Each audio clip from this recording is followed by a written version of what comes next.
Greetings and welcome to the Marginally Geeky Show. I'm your host for the evening, Eugene Stevens. Tonight I'm joined by my friends Sean and Kris. How are y'all doing? I'm sober. Not as fun as the last time. What about you, Kris? I'm good. Good deal. So continuing on, if you've been listening to the last few episodes, we kind of did a random poll for an order list, and everyone picked a book, and we're going through it. And this month's book was Shadow and Bone by Leigh Bardugo. And this was your pick, right, Kris? All right. So why did you pick this book? So I watched the show. It's Netflix picked it up, and I follow some people on Instagram who are really into book talk or bookgram or whatever it is, and they were like leading up to the premiere. It was like, oh my goodness, we're so excited. They did this and they did that and they did this. And then I'm like, okay, so this is a book I didn't know. And I'm like, I watched the series. I really liked it. And then I heard it was nothing like the book. So I'm like, let's find out why. Because of the way they did the storyline in this show is different than how the book series is laid out. So so not giving away too much. I mean, we are spoiler territory for the books, but how much did they change?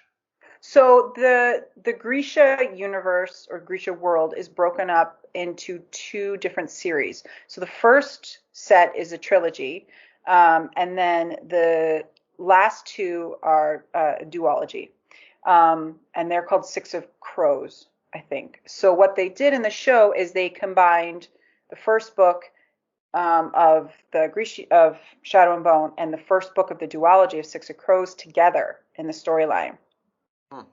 Okay. So they did that because I did hear some people complaining about it, why they didn't understand and stuff. I'm like, this is kind of great because it's a wonderful, I don't know, opening of the world and lots of points of view and lots of things happening. And I thought it was great. So I'm like, why is it so much different than the book? And how is it different? And what did they keep from the book and in the movie, in the show? And from the first book, they've kept a lot of it in, actually. I wonder if they did that, thinking about the book, I wonder if they did that because there really aren't a lot of characters in this book, to be honest with you. Like, it really settles around, focuses on a few select characters, and they may have thought this is not a big enough cast to... Oh, it wouldn't have been if they just stuck with just Elena's little universe because it's her point of view. Yeah. So, and they did different things. Like they showed... they did a scene with Mal and his two buddies when they go looking for the stag. They did that. And in the book, it's only mentioned, like Mal only talks about it. And then the show actually did the whole scene and played it out and everything. And it was really good. Okay. I guess that would make sense. So, well, let's go ahead and just start off with our usual. What were your quick summation? Did you enjoy the book or not? Kris. Me? Yeah, I thought it was, having watched the whole series and knowing what I know about it, I was really interested to see what the producers and writers decided to play around with. And I liked it because I can see it all in my head from the show. So I can see all the sets and the costumes and the like everything I can see in my head, and I can see the characters and stuff. So it's nice. However,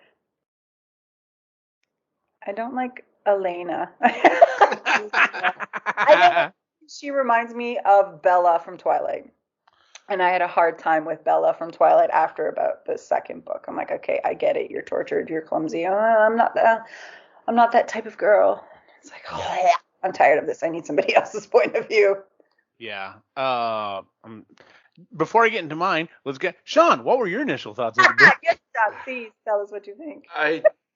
I did not like this book, and like Kris really hinted on it, I could not stand Elena, the main character. Just for the first half of the book, she's that. I hate characters that, when confronted with the facts, deny it. Yep. Or want to overlook it. Does it sound like any particular country out there, listeners? Anyway. Yeah. Absolutely drives me nuts. And Elena did that the whole first half of the book, and it just tainted me for the rest of it. Mm. The other thing that I kind of liked, but I didn't like was, this book is all through Alina's perspective, either first or third person, but it's all her perspective. Mm-hmm. So the story itself, like they talk about this magical kingdom, but they only give you glimpses because it's all through Alina's perspective. It's like the equivalent of looking at a huge ocean, but you're skipping a rock across it, so you're only touching on it sporadically. So you know there's more there. You know there's a lot of depth there and all that, but you're not seeing it. And that I liked it because I knew there was going to be more depth or something like that, but I didn't like it because they weren't giving it to you. It's like, oh, you want to learn more. It's unlike like Wheel of Time or Game of Thrones or something like that, where you got multiple perspectives and you get more of the world built. You don't have that for this one. And some other authors, like I find in science fiction that works pretty good. Not so much for the fantasy. And I found that with this novel. I think it's the genre too, because this is like a teen book. So it's like epic light. Is what it basically is. Yeah. So that kind of turned me off too. So I was like, I hate the main character, and it felt like there should be more in the story. Like the author gives a lot, but it's a lot of little things, and you're like, well, you could really expand on this, or the politics here. It'd be nice to know this, or something like that. And yeah, you didn't get that. So I'm going to stop with this book. I'm not going to carry on with the series. Okay, yeah, so I'll get to that in a second. So, overall, I enjoyed it. I think I'm probably going to be right here in the middle between you two. There were things that I was expecting to happen because I did know that it was a young adult book. So when the book starts off and we start going down certain roads and we get certain characters involved, I'm just like, oh crap, this is going to be this. And I kept kind of waiting, and then we get a turn, and when it becomes very stark, and we'll get to that in a second, at that point I actually had more hope for it. I was like, oh, okay, so this is not going to do what I thought it was going to do. So I actually thought, okay, well, this might actually work out. I might actually be able to follow with this. So as we go through here, I am going to ask Kris, because I'm playing with the idea of going on, but depending on what you tell me, I may or may not continue on. It just kind of depends. So that being said, you'll have to kind of fill in. So our main character, Elena, her and her. Well, they're not brother or sister or anything, but they kind of act like brother and sister. They're orphans. They're best friends. Yeah. Yeah, they're best friends, and they are both map makers, essentially. No, she's a map maker. He's a tracker. He's a tracker. That's right. Okay, so they're good friends. They've grown up together. They were in an orphanage. They were tested to see if they had special abilities.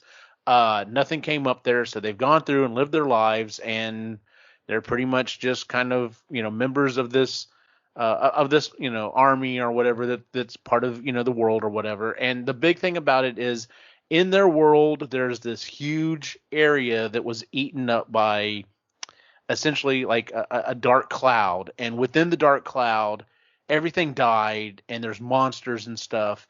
And they're trying to actively get to other lands through it. And it's a harrowing thing that happens or whatever.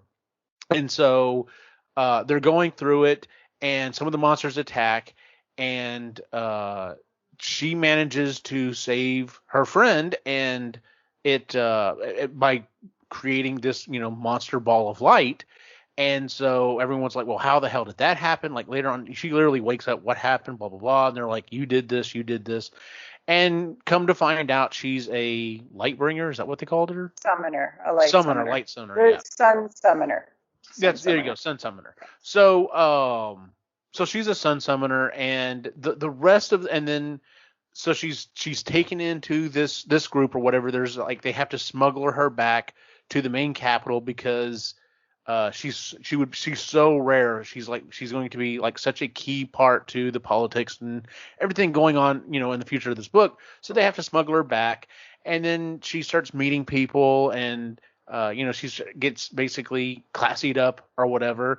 She figures out that and so at this point she also meets the Darkling, and so the Darkling is a guy, and his grandfather's the one that actually caused the problem or whatever, and he's trying to correct it. And so she gets introduced to him, and she's like his protege, and they're he's showing her off or whatever, and he's like, hey, they're trying to figure out how to unlock her powers. His mother is like she doesn't have it. She keeps trying to tell, this isn't going to work or whatever. He's like, no, it's going to work. I can find a special amplifier that are basically the antlers of this special stag, and it's going to help her unlock her power. Then we'll be able to remove the darkness, and everything will be great and shiny and everything else. And then we get to the reveal that like her best friend shows back up. He's the one that's helped find the stag or whatever. And we get this turn of, no, he's actually the person who you think was his grandfather. He's the one that caused this. He's a madman. He's going to destroy the world. You need to run away. So she runs away, meets up with her good friend again.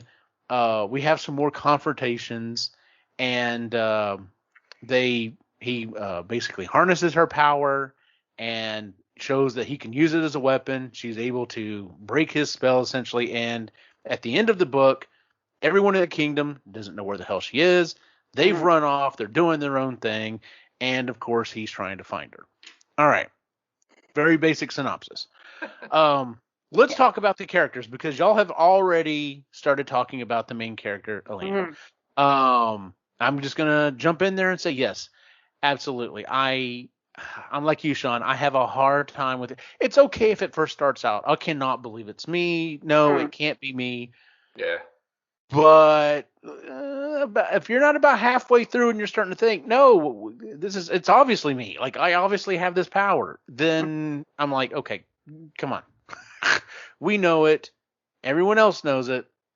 Can we please get a little smarter about this? So, I didn't particularly care for her. So, anything else y'all want to throw in about her, just in general?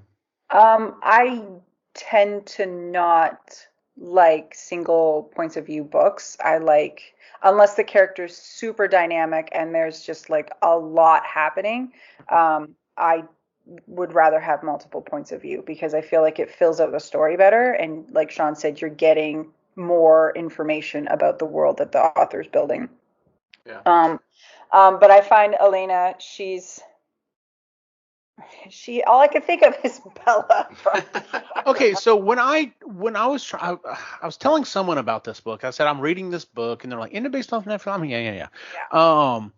I was like, to me, it is a cross between, what did I say? I thought it was a cross between The Hunger Games and Avatar: The Last Airbender, because of the way that the what are they called? They call it small sciences. Yeah, the small sciences. The practitioners of these small sciences. So it's not like they're not magicians. They can basically bend a certain element or a certain thing. So that's their focus. So that's why I kind of compared it to that. So let's get to the main thing that I was so afraid of was going to happen in this book. And when it didn't happen, it actually gave me some hope. And that is, of course, right before they get separated, she's like, oh, do I really like this guy? Like, is he really my love, the love of my life? Like, maybe things could work out between me and my best friend. And then they become separated. We don't know if he survived or not. Mm-hmm. And then later on, we find out, though, there's probably no way that they'll ever get back. There's no way they'll ever see each other, or blah, blah, blah. And then we're introduced to the Darkling, and he's handsome and charismatic, and he cares for her. And it's just like, obviously, she kind of starts to fall for him. And I'm just like, motherfucker, if the first dude shows back up and the rest of this book is literally, do I really love him? But I like this guy. I was going to be done. I may not have finished it. But honestly, when his mother says no, he's a bad dude. He's actually going to try to kill everyone. Blah blah blah. And then we literally see him show up, kill the stag, put the thing on her neck, and is basically just like, flip that switch. He doesn't give two shits. She is a tool to be used.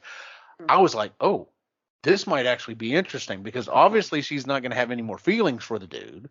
Mm-hmm. So she can focus on the other guy, which that's fine. If that's what, if it's kind of, back and forth, I can handle that. But the stupid ass love triangle, I'm done. I cannot do that with a young adult book anymore. I'm done with that crap. So no, I don't like love triangles either. And the other thing about why it's not like I didn't not like this book, but because I've already seen the series, I already sort of have a bigger picture of it anyways, because of how they combine the storylines. But I understand where you're coming from, Sean, with that. Like, if I hadn't seen the series and this is all I'm getting, it would be like, oh, I want more. But yeah, the love triangles, because the chick always picks the dude that's broody and dark and mysterious, gives her so much drama, and she never picks the steady guy who's nice and is reliable. But this time she did, and it's nice. And I liked that it was pretty, well, comparative to the show, it was pretty quick that it happened, that she realized that he wasn't the guy. Yeah, and then they give him a name in the television series. He's got a name. So that was interesting too, that they chose. The Darkling does? Yeah, the Darkling's got a name in the series too. So that was neat, that they chose to give him a name. And the way that they, in the TV series, Ben Barnes, who plays the Darkling, was adamant that it not be the Darkling that kisses Elena first. It's Elena that kisses the Darkling in the show. So there's this switch of dynamic where she's sort of being the pursuer in the show. So that was interesting to read it from the other point of view of him doing it to her. So, is she any more dynamic in the show than she is in the book? So in the show, they purposely make her half Shu. So the actress is half Asian. So she's an English biracial actress. She's beautiful. She's really great.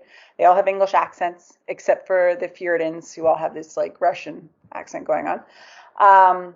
And she does it well. She has that broody face, and she's, and she's beautiful, like all the Grisha are. And and the kid that get to play Mal, Ray and I were yelling at the TV that we were going to make it a drinking game. Like, every time Mal got hurt and almost died, take a shot, because the way they set it up, the kid comes this close to death, like almost every episode, and you wonder how he just manages to, the heart render comes and magically saves him, or something happens where he just survives through this thing that should have killed him, like almost every episode. And it's just like, either die or stop getting yourself into these situations. I'm just done. Yeah. But the show, I liked it way better than the book. Way better. And I really liked the way that they paired the two. I'm still going to read the rest of the series, though, to see what else maybe they didn't have time to put in, or because of the way they're writing it now, that they can't put in characters they're not putting in because of time or where they're taking the storyline. But yeah. Well, I have to say, I liked the world. Like, I'm with Sean on that. I like this world that they have created, where there's this, there's this dark area that no one can get through, or if you can, it's like super treacherous. I like this idea of, like I said, kind of being benders or magicians of certain elements or certain abilities. Mm-hmm. And I've always enjoyed that in lots of different, TV series or book series or whatever. So, but yeah, I'm the whole time I'm like, will you shut up and let's go see what else is going on? Like Yeah. who else is doing cool stuff in this world?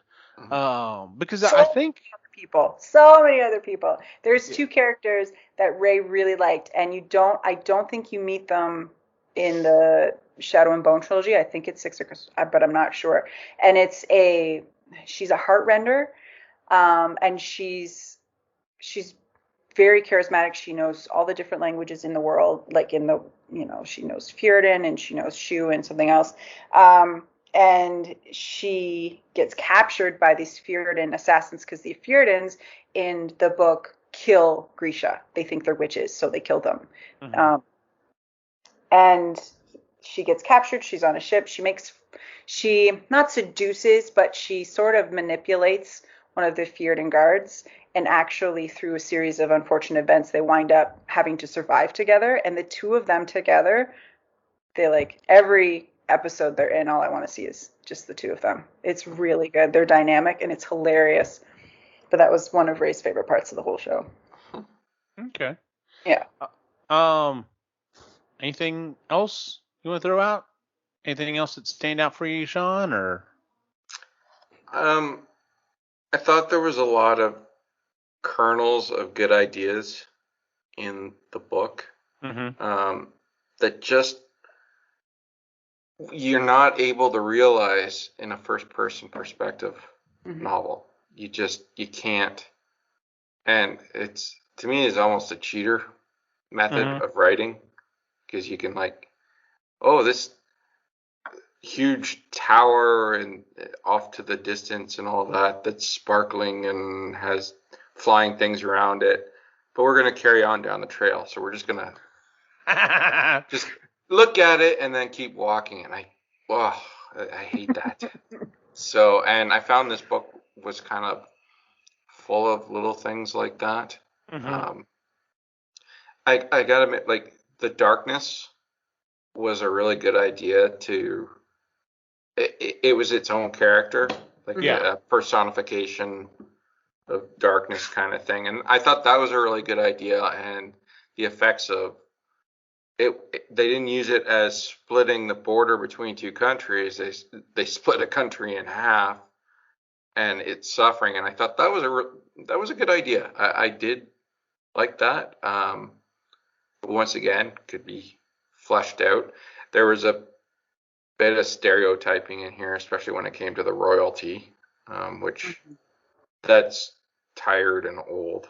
But I don't know, like the basis on like the Russian basis was kind of neat. You don't see too many fantasy novels unless they just don't get translated from Russian to English. I don't know. Maybe there's a lot out there that is like based in like Russian mythology that just never got translated to English, or I can't pronounce the title, so I won't read it. But no, I'm like you. I do like the setting, the very Russian like not only the mentality but just like the setting of where the locations are and everything like that. I did enjoy that. It's different than a lot of things that you see out there. Yeah. So yeah, I like that. There was a lot of kernels of good things in the book, but it just didn't take off for me anyway. One character I did like even after kind of the turn happens was, and I cannot remember her name, the tailor who fixes your body. Jenya. Yes. Yeah.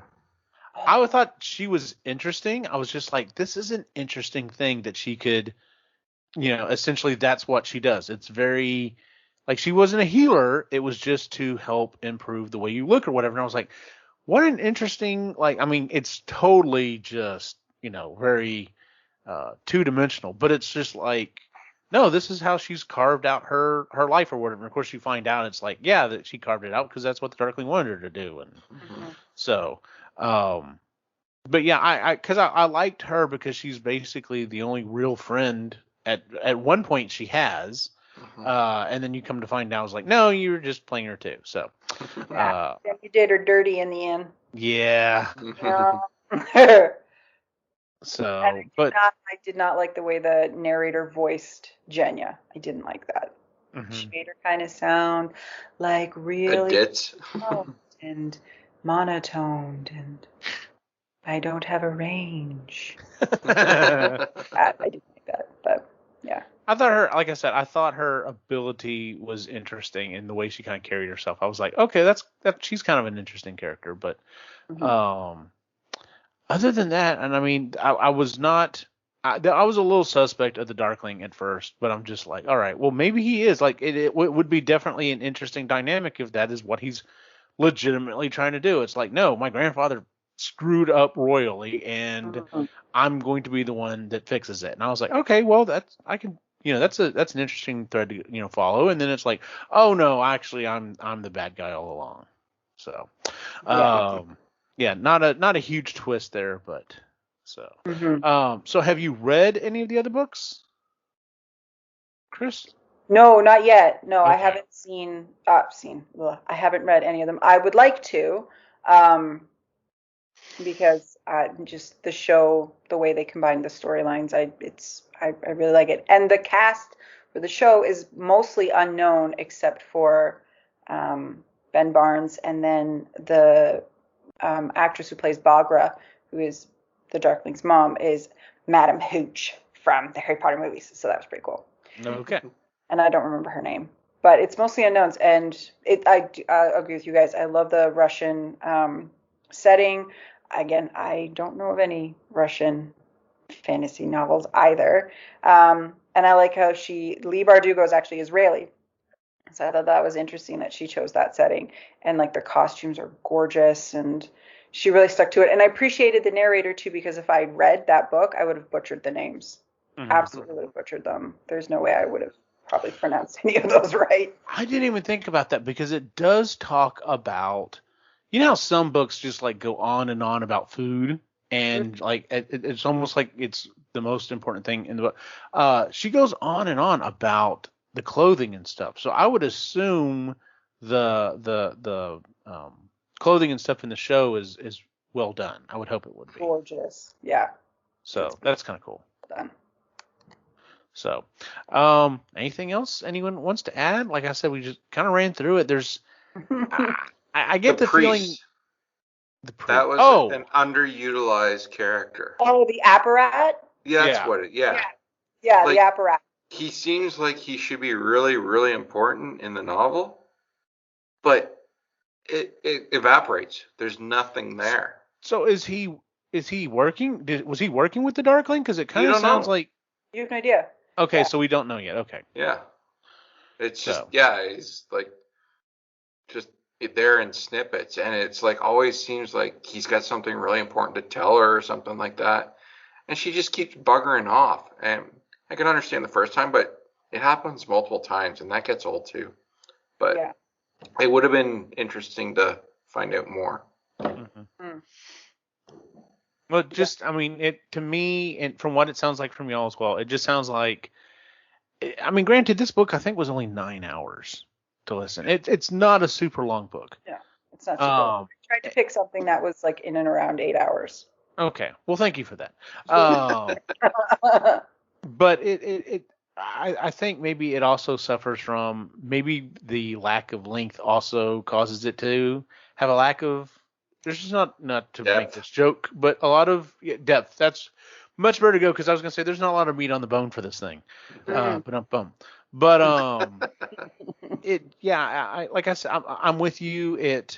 There are definitely some good kernels. There's some interesting ideas that I would like to see fleshed out, and it's almost like if the rest of the books were, and I was hoping you had already read them, Kris, because I was going to ask, if the rest of the books flesh out the world more, I would probably check them out. But if it's just going to be, oh no, it's the adventures of these two and how they keep finding the Darkling, and then they escape, and then they find the Darkling, and then they escape, I won't be able to do this. I would watch the series. Honestly, if you're questioning whether you're going to read on, watch the series, because it combines It's like the show bookends the stories. So it starts first book of Shed and Bone, and then it jumps to because it's West Ravka are the other parts of the story too. So they do Ravka, where Elena and Mal are from, and then West Ravka, which is across the Unsea. So there's characters from that too that you see, and it goes back and forth throughout the whole series. So, and in the books, they don't interact as characters, but in the show they do. So it fleshes it out more. So if you've got like a little bit, I'd watch the show for sure, if you're wondering, because that's why I wanted to read the books. So I will read the rest of them based on the show, but I still think the show's better because it's more of a fuller story than just reading the books. Did y'all both listen to it on audio as well? Yeah. Did you listen to the preview for the next book? I'm halfway through it. Okay. I listened for the preview, and literally the preview is they immediately get caught again by the Darkling, and now it's time to get away. And I'm just I hadn't got that far. And okay, well, I'm not really spoiling that much for you, but yeah, that's where my fear comes in, because I'm like, okay, if this is how the second book starts off, and if it just keeps doing this over and over again, like I said, I'm gonna get tired of this real quick. Yeah. So the show's better. Okay, then like I said, I may give the show a shot just to see. I'm so far behind on shows and stuff, though. It's crazy. I just don't know when I'm gonna find time to do it. It's funny that you say how different it is just going from the book to the movie or to the show. And I know this happens a lot, but literally, Christy and I, while we were eating dinner, she put on the movies that made us season 2, and they're talking about Pretty Woman, and the amount of changes and different things that happen to that movie are like it. I mean, the kernel of the idea was there originally, but from what it was and what it became, went through so much different stuff, and I'm just like, that was with a movie. I can only imagine what was changing, for this book and everything else. So, because like I said, I'm sure they probably looked at it and were like, yeah, we'd like to make this the next thing. We need more people though. So, because if we just follow these two running around, it's, Well, and we've all gotten used to big ensembles, right? Like in big stories that involve lots of different plots happening at the same time. And the old tradition of only following one main character and having lots of sidekicks. Now, well, since Game of Thrones, right? Like having all those different subplots, and you don't always, everybody's a main character, right? Yeah. Everybody's story is important. So I feel like that's where we're, what we want as an audience. That's exactly what I was thinking when you said Game of Thrones was. Game of Thrones did that. I was like, no, we need a full cast. Now, 95% of them aren't going to survive, but we need a full cast. So, yeah. Story, it's important. Yeah.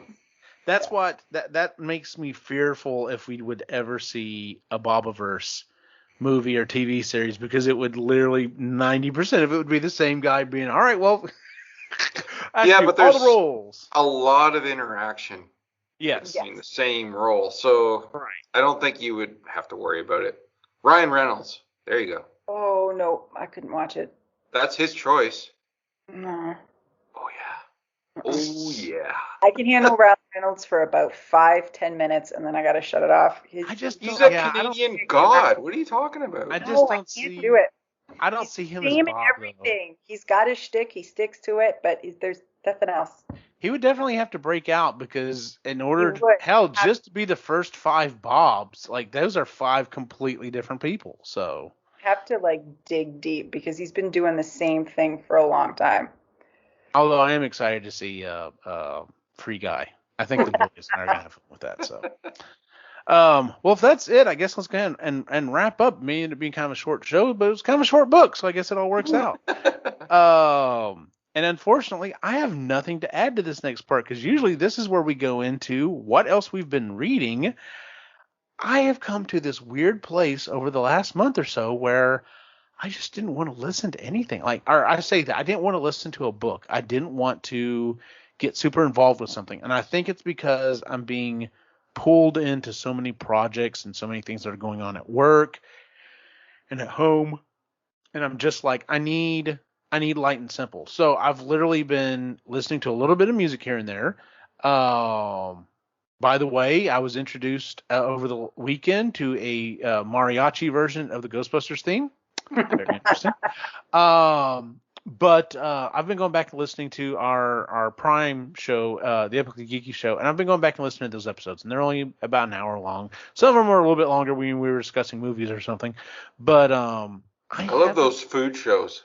That's what got me hooked on Epically Geeky. A lot of the fun, and we need to do another food show. So, but yeah, I just haven't felt like listening to anything. Even going back and re-listening to something. It's funny because I'm part of the Bobaverse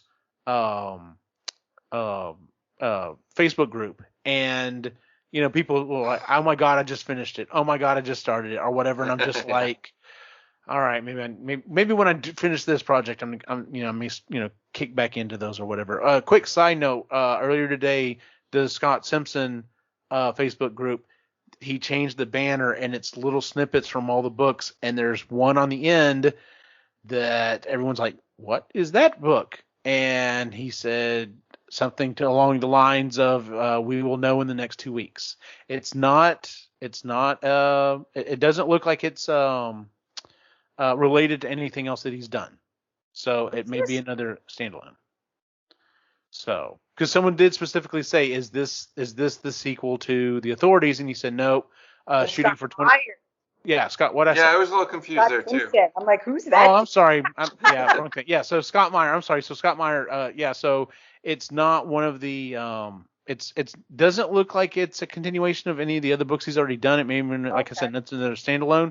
But someone did ask about The Authorities book 2, and he said shooting for 2022. Okay. So yep. So yeah, I don't have anything to add. I haven't been reading anything. What about you, Kris? I'm on my bed. That is my nightstand. So I got a lot of books. Nice. Right now, this is from my smut stash. This isn't one of the good ones. The one I read before was way better. This is Seize the Night by Sherilyn Kenyon. I still love you call it your smut stash. It is my smut. It's a box in the basement. That's my smut stash. Gotcha. So I finished Return of the King months ago, but I'm still working through the back half of it, which is all the like encyclopedic knowledge that Tolkien had. That man, I mean, holy crap. Yeah. And then these 2 books that I have here, there's a couple of free libraries around town. So this one is The Hidden Life of Trees, which is Peter Wollenbend. I don't know. It's a hippie book. And then Elizabeth Gilbert is The Signature of All Things. So the only one I've read 2 of hers. One was the memoir after Eat, Pray, Love, and I've also read Eat, Pray, Love. So I'm interested to see what a fiction from her is like. Okay. And that's what I've been listening. And then I started listening to after Shadow and Bone. I started listening to The Wizard's Butler, which is by Nathan Lowell. Mm-hmm. And I like it. I think I'm only on chapter 7 or 8. Maybe that's what I do next. Yeah, but Quinn and I have been listening to it. Ray's already blown through it. He's on like his 2nd or 3rd listen. But Quinn and I are really liking it. It's interesting. And as far as I know, it's a standalone. And I like it because it's not science fiction. I needed a break. So it's not a series? Right now, no. It's just one book. So I don't know. Like Ray said, he's fine if this ends this way, or he's fine if there's more. But it's very interesting so far, and I like it. So I'll be listening more, and I can't remember who narrates it. But yeah, Tom Taylorson. Yes. I'm looking at it right now. I literally just added it to my wish list. So. Yeah, it's good. It's a really interesting take on. So it's this ex-army guy who he's 30. His name is Mulligan, and it's his last name, and he applies for a job to be somebody's butler, and it's this old rich man, and he interviews with his niece and his nephew, and they're like, he thinks he's a wizard, just so you know, FYI. And he's like, okay, how much does the job pay? $5,000 a month, and then you get $1 million at the end of the year.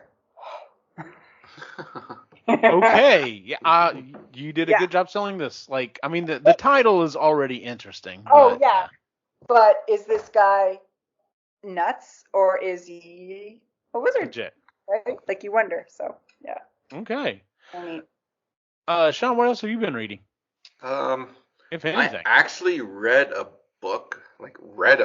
Wow. It's Okay. been a long time. So I read the first novel in the Picard series, Star Trek Picard. Oh, okay. Last Best Hope, and it basically fills in a lot of the stuff that leads up to Picard, Mm-hmm. the series. Okay. So it was a quick, it only took me a couple days to read it. I forgot how fast I actually read. But no, it was really good. There's actually 2 books out, so I finished that one, and I just started the second book, The Dark Veil, today at lunch, and it takes place just after, no, about a year after Picard resigns his commission, Mm-hmm. and it's from Riker and Troy's perspective on Ooh. Titan. So I've only gotten a chapter into it, but it's like coming home because I used to read like a Star Trek novel a week kind of thing back in the day. So, and then I'm listening to Salem's Lot right now. Okay. So, How far in it are you? I'm probably 2/3 of the way through it right now. I won't get too much into that because that's your selection, Right. in a couple months. And it's funny because the intro or the foreword is by Stephen King in that one. Yes, And it is. even he says his stuff is dated because he writes for the now. Mm-hmm. And he isn't kidding. Like, listening to this, it is really dated. Not that I mind some of the stuff, but other stuff is like, yeah, you wouldn't get away with that now. You'd probably be lynched. But anyway, I won't get too much into it. I'm semi enjoying it. I'm not typically a big Stephen King fan, but no, it's all right. It's a little bit different. I will tell you, in my opinion, he lands this one. That's the biggest problem with King is you've got about a 50-50. If someone didn't co-write it with him, you've got a bit of a 50-50 shot of him landing it and it being okay. Because sometimes just like, oh, that was it. Oh, okay. I guess so. So Yeah. yeah. And he'll even tell you that. He flat out said he wrote what is it's the date, and I can never remember the date with the Kennedy assassination. He co-wrote that one with his son, and he even says the only reason why this book is as good as it is because he's like, this is the way we end it, and he's like, oh yeah, that makes sense. So, but anyway. So I'm gonna be interested to hear everyone's opinion on that because he even says, like, I think the last thing he said, it's trash, but it's not bad trash. No. So well, at least he's honest. that was his mother's terms for different books and stuff that he read growing up. That's trash. That's not bad trash. So. Well, that is our show for the month, ladies and gentlemen. If you would please give us a 5-star rating on iTunes, Google, Stitcher, wherever it is you watch or listen to the show. You can always find us at epicallygeeky.com, where you can find links to all the shows that we do, including the Epically Geeky Show, the Sustainably Geeky Show, Marginally Geeky, and Creatively Geeky. Let's see here. You can find us on all the social places at Epically Geeky as well. Where can we find you online, Kris? You can find me here and Epically Geeky and Creatively Geeky and Sustainably Geeky. And we are doing a show on the 5th of August, but it's at 10 in the morning because Jen will be in Ireland by then. Yes. So, and on Instagram at Rose and Hummingbird. Sean, where can we find you online? Usually trying to screw with Wikipedia, but I found the new one. I'm trying to screw with WebMD because that'd be a lot more fun. And then, Facebook and your favorite broken toy on Instagram. And as always, you can follow my individual wacky adventure online at Optimus Chain on Facebook, Instagram, and Twitter. For everyone on the site, have a good night.